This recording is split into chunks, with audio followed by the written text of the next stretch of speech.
Assalamualaikum warahmatullahi wabarakatuh. Bertemu lagi dalam video hari ini di kelas 8. Setelah penilaian tengah semester, setelah itu kita akan belajar tentang bab 3, yaitu teks eksposisi. Silahkan pahami video berikut. Coba perhatikan bagan pada video ini. Pada bab 3 teks eksposisi, nantinya kita akan belajar tentang pengertian dan ciri-ciri dalam teks eksposisi. Poin B, yaitu unsur-unsur teks eksposisi. Poin C, menyimpulkan isi dari teks eksposisi. Yang kedua, kita akan menelaah tentang struktur dan kaidah kebahasaan pada teks eksposisi. Poin yang terakhir atau poin E, kita akan mencoba untuk membuat teks eksposisi. Nah, pada video ini kita akan membahas tentang poin A dan poin B, yaitu pengertian dan ciri-ciri dalam teks eksposisi.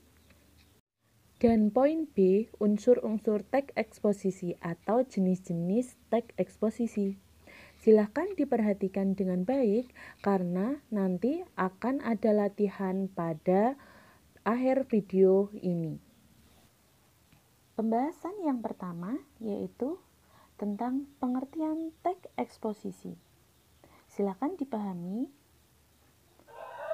Eksposisi atau exposition berasal dari bahasa Latin yang artinya memberitahu, memaparkan, menguraikan, atau menjelaskan permasalahan penting dengan singkat, jelas, dan mudah dipahami.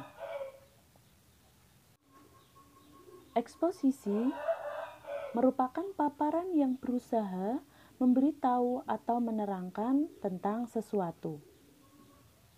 Eksposisi ditulis dalam bentuk paragraf.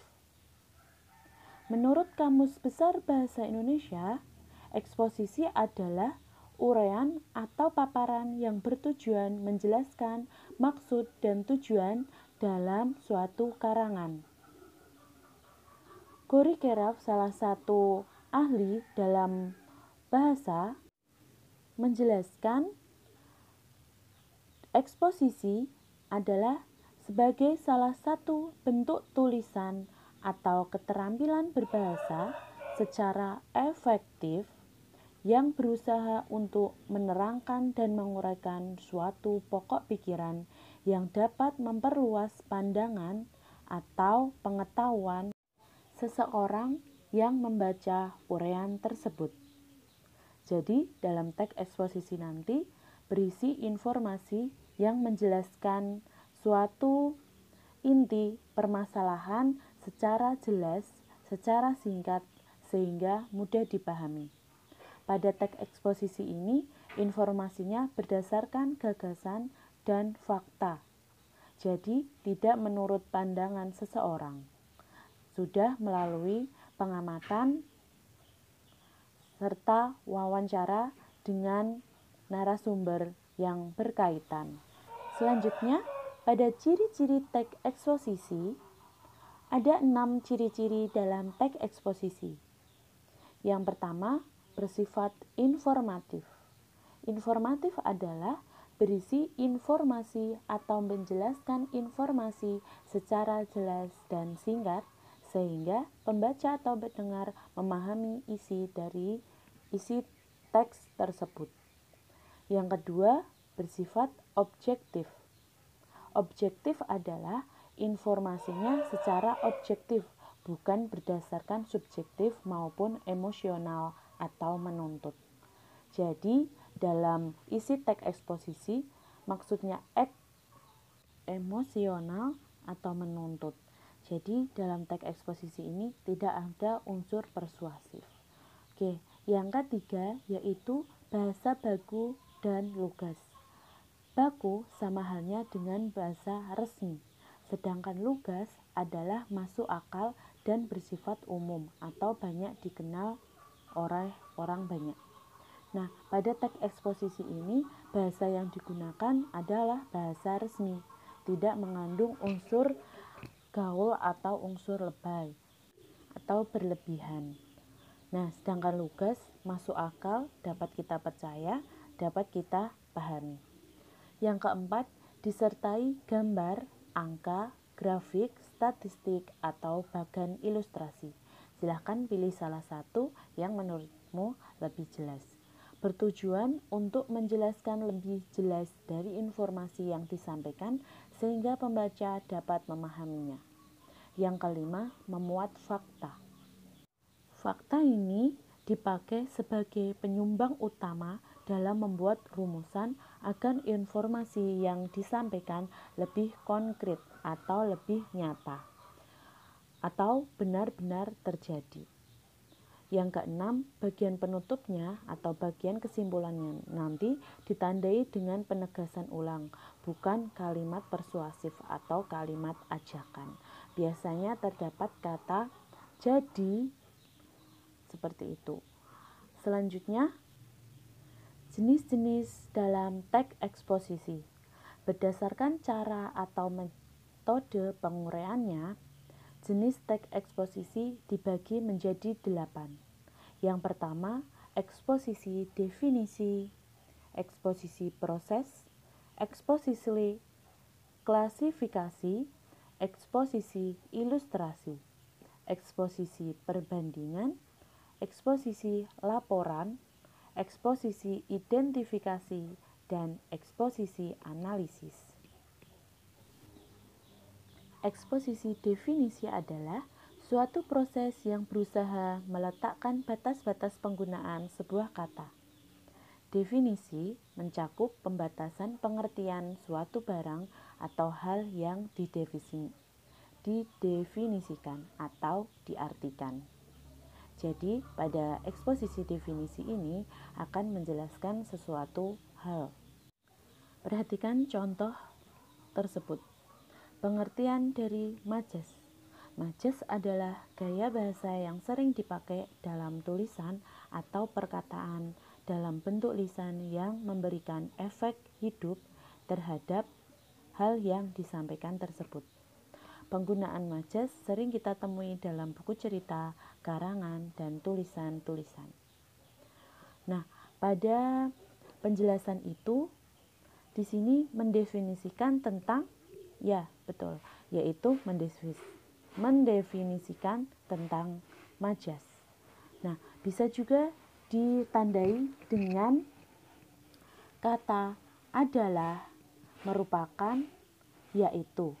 Nah, itu merupakan eksposisi definisi. Jenis yang kedua, eksposisi proses. Eksposisi proses adalah teks yang memaparkan sesuatu dengan langkah-langkah atau step by step sehingga sesuatu itu jelas. Umumnya teks eksposisi yaitu proses dalam menjelaskan cara membuat atau melakukan sesuatu. Teks eksposisi ini sudah kita pelajari pada kelas 7 yaitu tentang teks prosedur. Mungkin kalian ingat apa itu teks prosedur? Teks prosedur berisi langkah-langkah atau step by step cara melakukan sesuatu, bukan? Nah, itulah yang namanya eksposisi proses. Perhatikan teks berikut. Membuat nasi goreng. Nah, di sini ada bahan-bahan, alat-alat, serta langkah-langkah.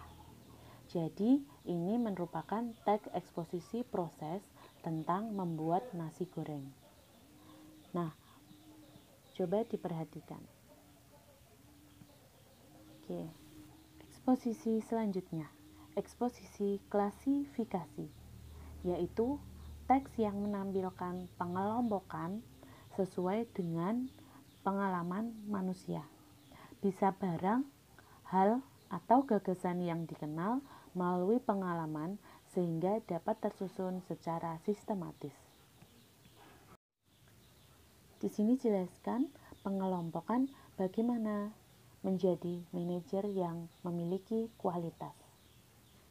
Nah, agar memiliki kualitas, para manajer dapat mencapai hasil yang maksimal harusnya mampu mempraktekkan dan menguasai fungsi manajemen.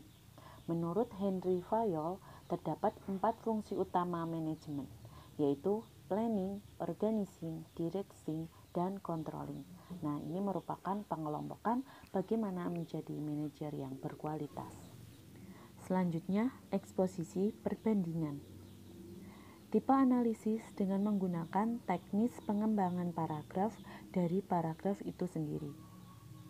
Kalimat utama mengandung pokok pikiran dalam paragraf yang dijelaskan dengan cara membandingkan dengan masalah lain.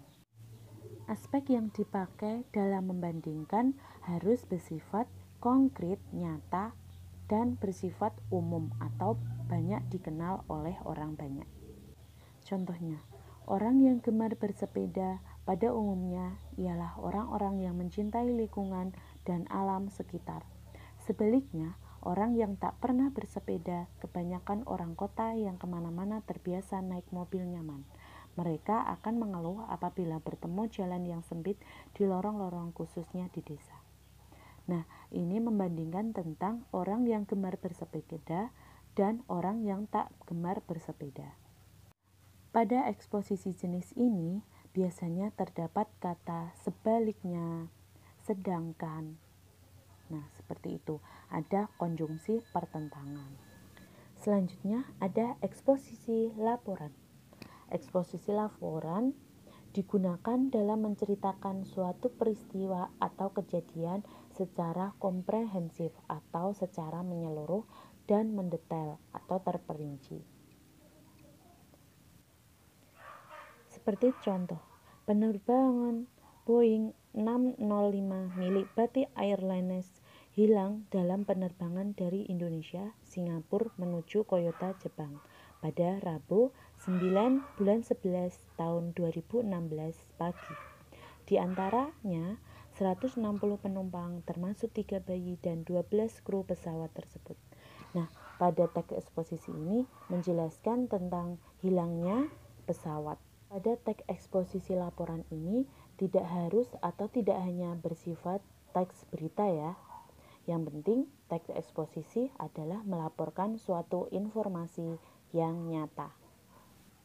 Keenam, eksposisi ilustrasi. Eksposisi ilustrasi digunakan untuk menggambarkan sesuatu dengan menerangkan bagian-bagian yang menyusun sesuatu tersebut. Ada pula teks eksposisi menerangkan dua hal sekaligus untuk menunjukkan hubungan atau perbandingan. Contohnya, ponsel pintar mempunyai sejumlah kelebihan yang dapat dimanfaatkan oleh manusia, sehingga manusia pun menjadi mudah dalam melakukan berbagai hal. Meski begitu, ponsel pintar meski digunakan secara bijak agar ponsel tidak rusak dan kehilangan fungsinya. Jika ponsel sampai kehilangan fungsinya, maka ponsel tidak bisa digunakan secara optimal oleh manusia. Ilustrasi di atas sangat relevan atau berkaitan untuk menggambarkan bagaimana kita harus semaksimalkan stamina diri kita dalam bekerja, sebagaimana penggunaan ponsel pintar. Stamina diri kita pun juga harus kita pakai secara optimal dan bijak. Nah, pada eksposisi ilustrasi ini, stamina kita atau diri kita diilustrasikan seperti ponsel. Jika penggunaannya terlalu maksimal, kita juga tidak akan melakukan hal itu dengan baik karena sudah merasakan kelelahan.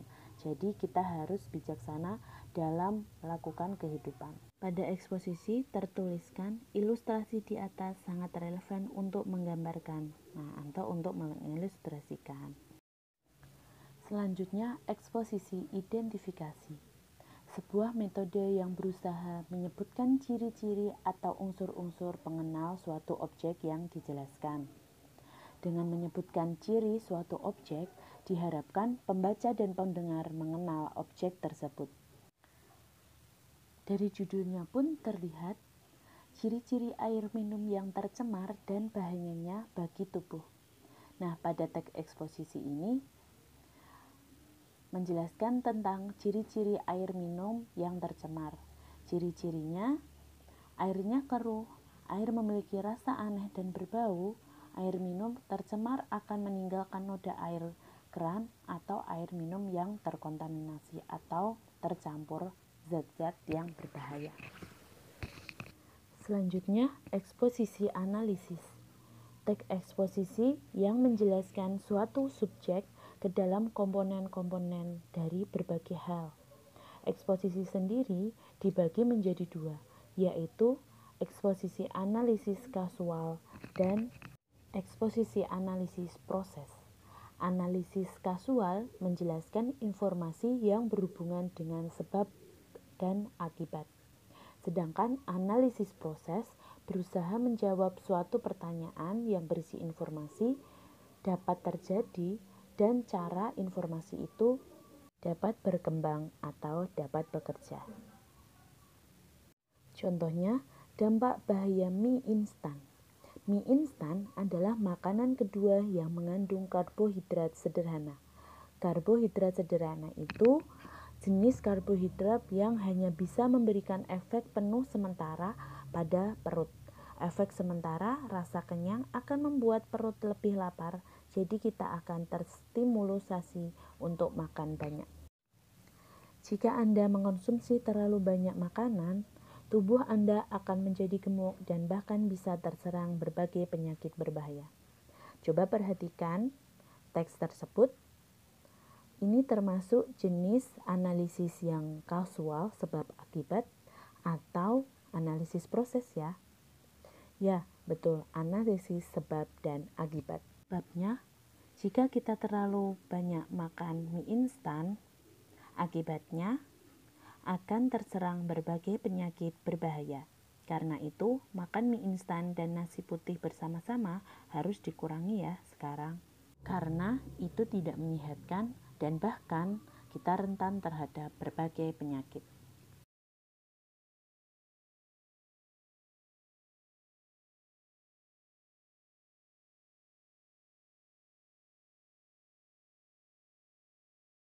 Sampai bertemu di video materi selanjutnya. Terima kasih.